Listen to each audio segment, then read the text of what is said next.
यीशु ने क्रूस पर शैतान के सिर को कुचल दिया। यीशु ने क्रूस पर शैतान के सिर को कुचल दिया। मृत्यु पर विजयी होकर हमें विजय जीवन दिया। मृत्यु पर विजयी होकर हमें विजय जीवन दिया। हालेलुया हालेलुया, यीशु मेरा विजय हुआ। हालेलुया हालेलुया, यीशु मेरा विजय हुआ। शैतान हारा हुआ, मेरा यीशु विजय हुआ। शैतान हारा हुआ, मेरा यीशु विजय हुआ। आमीन, विजय हुआ विजय हुआ। यीशु मेरा विजय हुआ। विजय हुआ विजय हुआ, यीशु मेरा विजय हुआ। शैतान हारा हुआ, मेरा यीशु विजय हुआ। शैतान हारा हुआ, मेरा यीशु विजय हुआ। शत्रु की हर शक्ति पर अधिकार हमें मिला। यहोवा निसी हमारा है, जय देने वाला। शत्रु की हर शक्ति पर अधिकार हमें मिला। यहोवा निसी हमारा है, जय देने वाला। हालेलुया हालेलुया, यीशु मेरा विजय हुआ। आमीन, हालेलुया हालेलुया, यीशु मेरा विजय हुआ। शैतान हारा हुआ, मेरा यीशु विजय हुआ। शैतान हारा हुआ, मेरा यीशु विजय हुआ। आमीन। Praise the Lord. परमेश्वर के नाम की महिमा हो। इस पुनरुत्थान के पवित्र दिन के लिए परमेश्वर का धन्यवाद और स्तुति करता हूं। आए हुए आप सबों को जल्द से जल्द आने वाले प्रभु यीशु मसीह के मीठे और मधुर नाम में मसीह वंदना देता हूं। इफिसियों की पत्री पहले अध्याय का 19 से 23 वचनों को पढ़ते हुए आज हम शुरुआत करेंगे। The book of efficiency chapter 1 versus 19 to 23। इफिसियों की पत्री पहले अध्याय का 19 से 23 वचनों को मैं यहां पर हिंदी में पढ़ूंगा। परमेश्वर की सामर्थ्य हम में जो विश्वास करते हैं कितनी महान है। उसकी शक्ति के प्रभाव के उस कार्य के अनुसार जो उसने मसीह में किया कि उसको मरे हुओं में से जिलाकर स्वर्गीय स्थानों में अपनी दाहिनी ओर सब प्रकार की प्रधानता, अधिकार, सामर्थ्य और प्रभुता के और हरेक नाम के ऊपर जो ना केवल इस लोक में है पर आने वाले लोक में भी लिया जाएगा, बैठाया और सब कुछ उसके पांवों तले कर दिया और उसे सब वस्तुओं पर शिरोमणि ठहराकर कलीसिया को दे दिया। यह उसकी देह है और उसकी परिपूर्णता है जो सब में सब कुछ पूर्ण करता है। What is the greatest manifestation of God's power? परमेश्वर के असीम सामर्थ्य का सबसे महान प्रदर्शन हम कहां देख सकते हैं? परमेश्वर के वचन में परमेश्वर का सामर्थ्य बहुत जगहों पर हम देख सकते हैं। उत्पत्ति का किताब पहला अध्याय में जब परमेश्वर ने सृष्टि का रचना किया, वहां परमेश्वर के सामर्थ्य को हम देख सकते हैं। प्रभु यीशु मसीह जब एक बीमार और रोगी को चंगा करता है, वहां हम परमेश्वर के असीम सामर्थ को देख सकते हैं। जब एक बंधन में पड़े हुए व्यक्ति को यीशु मसीह आजादी, स्वतंत्रता, मुक्ति, छुटकारा देता है, वहां हम परमेश्वर के सामर्थ को देख सकते हैं। God's power can be seen in his miracles, in his creation, in his deliverance। लेकिन इन सब में प्रकट होने वाले असीम सामर्थ से भी बढ़कर उच्चतम स्तर पर परमेश्वर का वो महानतम सामर्थ कहां पर प्रकट हुआ है, प्रदर्शित हुआ है, प्रेरित पौलुस हमें इस वचन के भाग के द्वारा उजागर करके देता है। उत्पत्ति का किताब पहला अध्याय में परमेश्वर ने जो सृष्टि की रचना की, वहां पर जो सामर्थ दिखाई पड़ता है, चंगाई के समय परमेश्वर का जो सामर्थ दिखाई पड़ता है, छुटकारा के समय परमेश्वर का जो सामर्थ दिखाई पड़ता है, उससे कई गुना बढ़कर परमेश्वर का सामर्थ कहीं प्रकट हुआ है। प्रेरित पौलुस कहता है, जब प्रभु यीशु मसीह मृतकों में से जिलाया गया, वो मृत्युंजय पाया, रेजरेक्शन, पुनरुत्थान जब पाया, वहां परमेश्वर का सबसे बड़ा सामर्थ, manifestation of God's greatest power was revealed there. हमें अपना जीवन परख कर देखना है, क्या हम उस पुनरुत्थान के सामर्थ के साथ आगे बढ़ते हैं। इसी के 17 से 23 का पूरा भाग जब पढ़ते हैं, एफेसस की कलीसिया के विश्वासियों को स्मरण करते हुए पौलुस प्रार्थना करता है कि आपको ज्ञान और प्रकाशन की आत्मा मिले। You may receive a spirit of wisdom and revelation. किस चीज का प्रकाशन चाहिए? कि जो पुनरुत्थान का सामर्थ है उसको हमें प्राप्त करना है, जिसके द्वारा हम एक जयवंत जीवन जी सकते हैं। और यही वचन लिखा हुआ पौलुस का डिजायर, उसकी आकांक्षा, उसकी लालसा, उसकी इच्छा अगर हम देखेंगे, फिलिपियों की पत्री 3 अध्याय का 10 वचन कहता है, Philippians chapter 3 verse 10, Paul says, I want to know the power of his resurrection। मैं उसके मृत्युंजय के सामर्थ को जानना और पहचानना चाहता हूं। मैं उसके पुनरुत्थान के सामर्थ को जानना और पहचानना चाहता हूं। पौलुस का जीवन ऐसा जयवंत अवस्था में परमेश्वर के नाम की महिमा के लिए इसलिए हुआ क्योंकि उसमें एक लालसा और इच्छा था कि वो परमेश्वर के मृत्युंजय के सामर्थ को पहचानना चाहता था। हमारा जीवन भी परख कर देखना है। पौलुस के समान एक जयवंत जीवन जीने की लालसा अगर हम में है, परमेश्वर के समान, परमेश्वर के हाथों में इस्तेमाल होने वाला हम एक पात्र बनना चाहते हैं, तो हम में भी वही डिजायर, वही इच्छा, लालसा, एम्बिशन होना चाहिए कि परमेश्वर यीशु मसीह के मृत्युंजय की सामर्थ को हमें भी प्राप्त करना अनिवार्य है।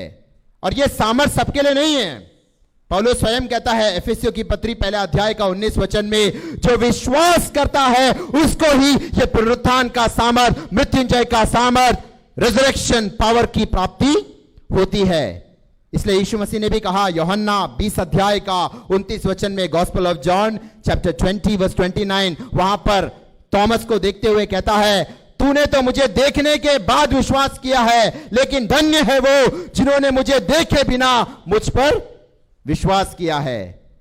बचपन में जब मैं पवित्र शास्त्र बाइबल का अध्ययन करता था, तो मुझ में ऐसा सोच विचार आता था कि 2000 साल पहले जब यीशु मसीह संसार में आया, काश मैं भी उस जमाने में पैदा होता तो यीशु मसीह के साथ मैं चल सकता था, यीशु मसीह को छू सकता था, अपनी दृष्टि से उसके चिन्ह, चमत्कार, आश्चर्य कर्मों को देख सकता था, उसको छूकर उसके साथ सहभागिता कर सकता था। कितना बड़ा सौभाग्य का बात है।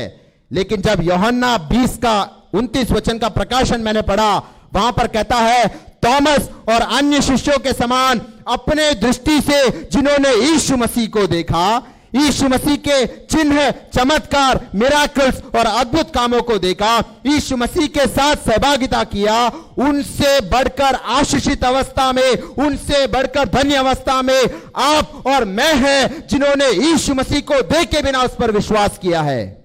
यह अहंकार नहीं है, यह विश्वास है। This is not the words of arrogance और pride, this is the words of faith. जो परमेश्वर को देखे बिना विश्वास करता है यीशु मसीह के नजरिए में, वो अधिक धन्य है, ब्लेसेड स्टेट में पाया जाता है। तो नए नियम में ये जो रेजरेक्शन है, मृत्युंजय है, पुनरुत्थान को इतना महत्व और विशेषता क्यों दिया गया है, मैं यहां पर प्रचार करने के लिए खड़ा हूं।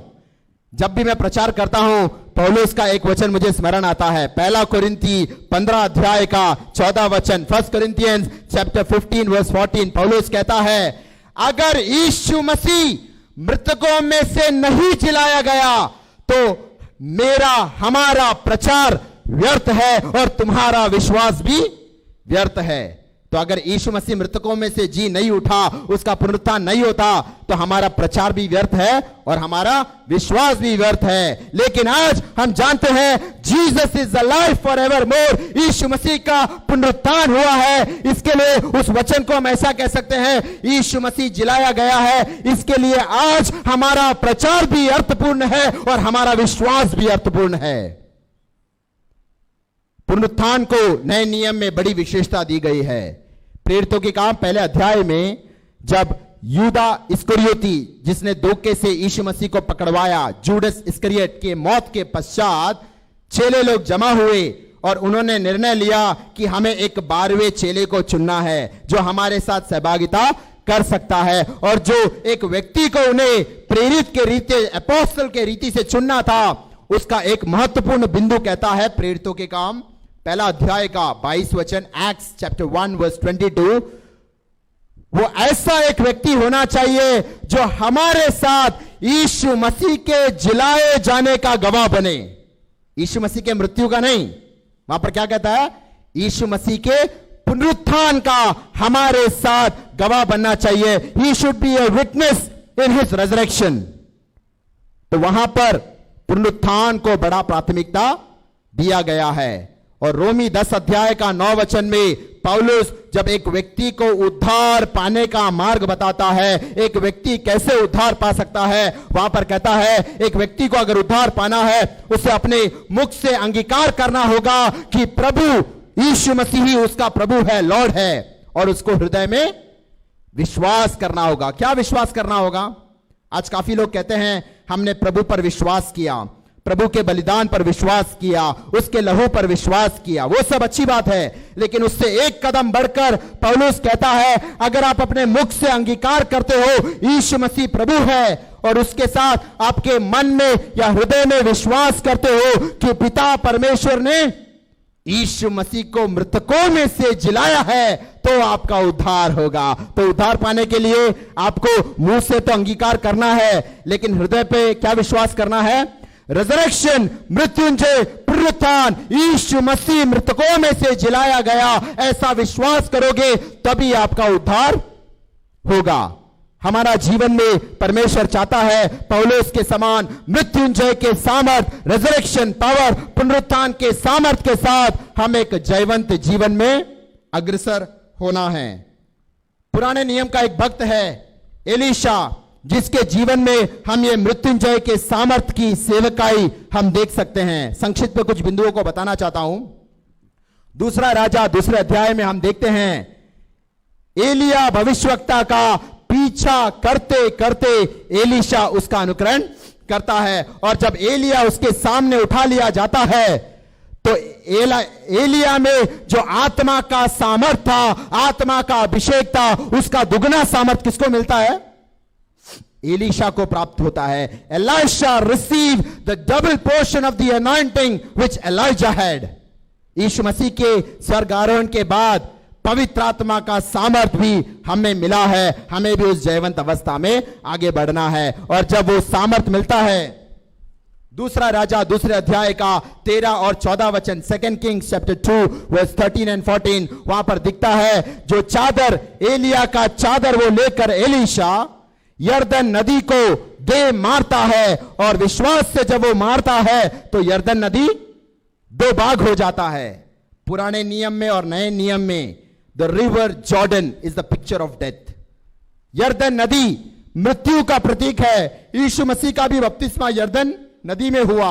तो यानी उस वचन के अनुसार जब चादर लेकर विश्वास से एलीशा यरदन नदी को मारता है, यरदन नदी 2 भाग हो जाता है और वो यरदन नदी को पार कर जाता है। उसका आत्मिक अर्थ है यरदन नदी जो मृत्यु, आत्मिक मृत्यु, स्पिरिचुअल डेथ का प्रतीक है, उसको परास्त करते हुए, उसको हराते हुए, उसको जयवंत करते हुए, यरदन नदी को 2 भागते हुए एलीशा पार जाता है। यीशु मसीह ने भी वही किया, मृत्यु पर विजयी होकर हमें विजय जीवन में प्रवेश कराया है। लेकिन वो वन टाइम एक्सपीरियंस नहीं था। यरदन नदी को पार करने के बाद एलीशा के जीवन के सेवकाइयों को आप वचन के अनुसार अध्ययन करोगे, वहां पर आपको मृत्युंजय की सामर्थ, पुनरुत्थान की सामर्थ, पावर ऑफ रेजरेक्शन दिखाई पड़ता है। पुनरुत्थान का सामर्थ, मृत्युंजय के सामर्थ का सरल भाषा में अर्थ क्या है? Bringing life out of death. मृत्यु के भीतर से उसको परास्त करते हुए जीवन का प्रवाह करना, वही सही मायने में पुनरुत्थान, मृत्युंजय, रिजरेक्शन का अर्थ है। दूसरा राजा दूसरे अध्याय का 19 से 22 वचन जब हम पढ़ते हैं, 2 किंग्स चैप्टर 2 वर्सेस 19 to 22, वहां पर वहां के नगर के लोग आकर एलीशा से कहते हैं, हम जो नगर में रहते हैं, हम जो शहरपनाह में रहते हैं, वो बहुत सुंदर है, बहुत अच्छा है, बहुत शोभायमान है, लेकिन दो कमी घटी है। यहां का पानी खराब है और यहां की जो भूमि है उपजाऊ नहीं, बैरन और बंजर अवस्था में पाई जाती है। उसका निवारण के लिए एलीशा कहता है, मुझे एक प्याला दो, उसके अंदर नमक भरो, give me a new vessel full of salt.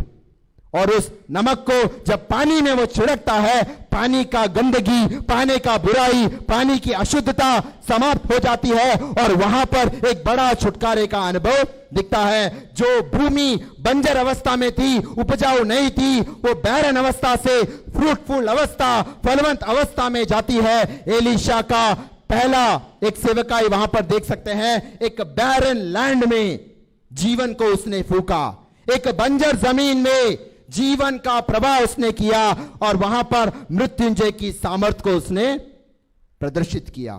दूसरा राजा 4 अध्याय का 8 से 17 वचन जब हम पढ़ते हैं, 2 किंग्स चैप्टर 4 वर्सेस 8 to 17, वहां पर शूनेमी निवासी एक कुलीन स्त्री जो बहुत धनवान परिवार से आती थी, वो प्रभु के दासों का आदर करती थी, एलीशा को भोजन देती थी, एलीशा को रहने का स्थान भी उसने दिया, लेकिन उसके जीवन में एक अभाव था। उसको पुत्र की प्राप्ति नहीं हुई थी, संतान की प्राप्ति नहीं हुई थी। एलीशा वहां पर भी एक बड़ा चमत्कार करता है, जो उस औरत का, उस स्त्री का जो सूना कोख था, बैरन वूम, उसको वो फलदायक अवस्था में बदल देता है। परमेश्वर के मृत्युंजय के सामर्थ के द्वारा जब वहां पर चमत्कार करता है, जो सूनी कोख है, संतान की प्राप्ति नहीं हुई है, उसका बैरन वूम एक प्रोडक्टिव वे में बदल जाता है, एक फलदायक अवस्था में दिखाई देता है। यानी मृत्युंजय का सामर्थ दूसरी जगह पर एलीशा के जीवन में कहां प्रकट होता है? एक निर्जन, एक बिल्कुल मरे हुए अवस्था में एक जो कोख है, उसमें जान एक फलवंत अवस्था में परिवर्तित होकर दिखाई पड़ता है। दूसरा राजा 4 अध्याय का, उसी अध्याय का जब 18 से 37 वचन पढ़ते हैं, वो लड़का बच्चा बड़ा होता है, थोड़े दिनों के बाद उसका मौत हो जाता है और उस मरे हुए बच्चे में जान फूंकने के लिए भी परमेश्वर एलीशा का इस्तेमाल करता है और एलीशा के वचन के अनुसार वो मरा हुआ लड़का जिंदा वापिस आ जाता है। यानी मृत्युंजय के सामर्थ को वहां पर भी प्रकट करते हुए मरे हुए लड़के में एक जीवन फूंकने का काम एलीशा ने किया। और चौथा बिंदु हम देखते हैं, दूसरा राजा 4 अध्याय का 38 से 41 वचन, 2 किंग्स चैप्टर 4 वर्स 38 to 41। वहां पर जब अकाल का समय था, भविष्यवक्ताओं के चेले, the sons of the prophets, वो भूखे अवस्था में थे, तो अपने चेले को, अपने दास को एलीशा कहता है, हांडे में कुछ पका ताकि हम इन लोगों को भोजन परोसे। तो कुछ व्यक्ति मैदान में जाके साग तोड़ने के लिए जाते हैं, उसके बीच में एक जहरीला पौधा, एक पॉइजनस वीड, उसके साथ वो गलती से काट कर लाते हैं और जो बर्तन है, हांडी है, उसमें पकाते हैं और जब खाने लगते हैं, वहां पे लोग चिल्ला चिल्ला कर कहते हैं, इस भोजन में तो जहर है, पॉइजन है, हम सब मरने वाले हैं। तब एलीशा वहां पर भी एक चमत्कार करता है, बोलता है थोड़ा सा मैदा लाओ और उस हांडी में जब डालता है, उसका जो विष का अंश है, जहर का अंश है, पॉइजन है, वो सब दूर होकर सब लोग खाकर आनंद से आगे बढ़ते हैं। वहां पर भी एलीशा का मृत्युंजय का सामर्थ प्रकट होता है। वो जहरीला खाना खाकर, विषैला खाना खाकर लोग घात हो सकते थे, मृत्यु प्राप्त कर सकते थे, लेकिन एलीशा ने वहां चमत्कार किया और वो जहरीले पदार्थ को शुद्ध कर वहां पर भी एक जीवन का प्रवाह किया।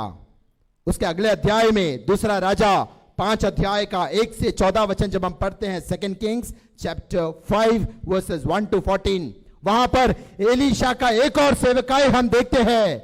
नामान नाम का आराम राजा का जो सबसे बड़ा सेनापति था, बड़ा प्रभावशाली, बड़ा धनवान सेनापति था, लेकिन उसके शरीर में कोढ़ का अवस्था था। लेकिन वहां पर भी एलीशा प्रभु का दास का वचन के अनुसार एक चमत्कार होता है। उसका जो शरीर कोढ़ के कारण मृत्यु की अवस्था की ओर बढ़ रहा था, मृत्यु के बेड़ियों से छुटकारा देकर, चंगाई देकर, कोढ़ से मुक्त कर जीवन के प्रवाह की ओर एलीशा वापस लेकर आता है। वहां पर भी मृत्युंजय की सामर्थ को प्रकट करता है। एलीशा का जीवन देखना, एलिया ने जो चमत्कार किया उससे दुगना चमत्कार एलीशा के जीवन में हुआ, क्योंकि एलिया में जो आत्मा था उसका दुगना सामर्थ एलीशा ने प्राप्त किया था। और दूसरा राजा 13 अध्याय का 20 और 21 वचन जब आप पढ़ते हैं, वहां पर एक अनोखा वचन कहता है, एलीशा का मौत हो गया। मृत्यु के बाद हम क्या करते हैं? कब्रिस्तान में जाकर गाड़ देते हैं, मिट्टी देते हैं। और एलीशा को कब्रिस्तान में, कब्र में गाड़ दिया गया। तब अचानक एक अंतिम मृत्यु की यात्रा वहां से गुजरती है। एक व्यक्ति का मौत होता है और उसके अंतिम संस्कार के लिए, उसको कब्र में गाड़ने के लिए लोग उसको कंधे में उठाकर कब्रिस्तान की ओर जा रहे थे। अचानक उन्होंने देखा उनके जो शत्रु है, दुश्मन है, मोआबी लोग, वो आक्रमण करने के लिए आए। तो ये व्यक्ति तो मर गया, अभी वो लोग भी खड़े रहेंगे तो उनको भी शत्रु मार देगा। तो उन्होंने क्या किया, वो जो अस्थि थी या जो लाश या शव को वो लेके जा रहे थे, घबराहट के कारण उन्होंने क्या किया, उस लाश को, शव को एलीशा के कब्र में फेंक दिया। और अचानक क्या हुआ, ये मरा हुआ बंदा एलीशा के कब्र में जैसे ही उसने छुआ, उसमें जिंदा प्राण आ गया, जीवन का प्रवाह हो गया। एक मजाकिया कहानी मैंने इस प्रकार से सुना था कि सब लोग उस शव को लेकर अंतिम संस्कार के लिए जा रहे हैं, बड़े आनंद से गीत वगैरह गाकर जा रहे रहेंगे, लेकिन जैसे ही वो सामने से शत्रुओं को, मोआबियों को आता हुआ देखते हैं, वो घबराहट के कारण क्या करते हैं, शव को कब्रिस्तान में एलीशा के कब्र के ऊपर फेंक कर भाग खड़े होते हैं। और जब तेज गति से डर के भाग रहे रहते हैं, वो पीछे मुड़कर देखते हैं। पीछे मुड़ के देखा तो क्या है, एक लाश भागते हुए आ रहा है। अभी जो कब्रिस्तान में एलीशा के हड्डियों में पड़ा हुआ लाश जब जिंदा उठकर आता है, अपना जीवन परख कर देखो, आपने कब्रिस्तान में एक लाश को रखा है, आप पीछे मुड़कर चलते हो तो लाश उठ के आ रहा है, आप क्या करोगे? यहां पर बैठा हुआ हर एक व्यक्ति शायद ओलंपिक्स में गोल्ड मेडल लेगा, उतना तेज भागेगा।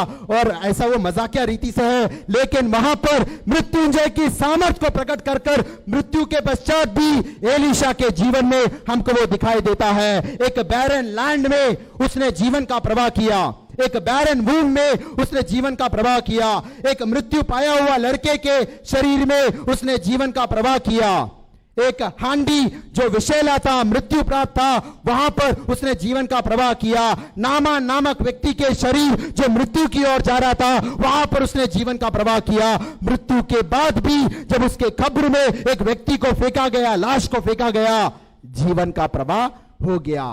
वही मृत्युंजय की सामर्थ के साथ हम जीना है, परमेश्वर चाहता है। आज हमारे आस पड़ोस में कोविड-19 पैंडेमिक के कारण, कोरोना वायरस के घात के कारण अनेक लोग मृत्यु को प्राप्त हो रहे हैं, लेकिन उससे भी बढ़कर और उससे भी खतरनाक है, वे लोग पाप में मर रहे हैं, पाप की गुलामी में, पाप की जंजीरों में, पाप की बेड़ियों में, शैकल्स, चेन में फंसे हुए हैं। एलीशा के समान, यीशु मसीह के समान, पौलुस के समान मृत्युंजय के सामर्थ के साथ हमें जाकर सुसमाचार सुनाना है, हमें उन्हें बेड़ियों से मुक्त करना है, मृत्यु की ओर, अनंत मृत्यु की ओर जाते हुए लोगों को अनंत जीवन की ओर लौटाना है। अंत में एक वचन पढ़ते हुए यहां पर समाप्त करूंगा, 2 कोरिन्थी 3 अध्याय का 5 और 6 वचन। 2 Corinthians chapter 3 verses 5 and 6, पौलुस कहता है, we are the ministers of the new covenant.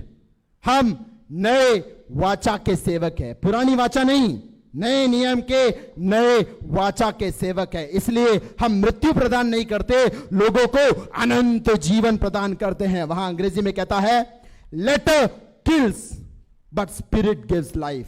शब्द मारता है लेकिन आत्मा जिलाता है। आत्मा जब व्यक्तियों में काम करेगा, उनका मरा हुआ अवस्था, पाप में मरा हुआ अवस्था जिलाया जाएगा, वे भी उद्धार के अनुभव में आएंगे। इसलिए अगले दिनों में उस रेजरेक्शन पावर के द्वारा, मृत्युंजय के सामर्थ्य के द्वारा, मृत्युंजय या पुनरुत्थान के सामर्थ्य के द्वारा एक जयवंत मसीह जीवन जीने के लिए इन वचनों के द्वारा प्रभु आप सबको आशीष दे। धन्यवाद।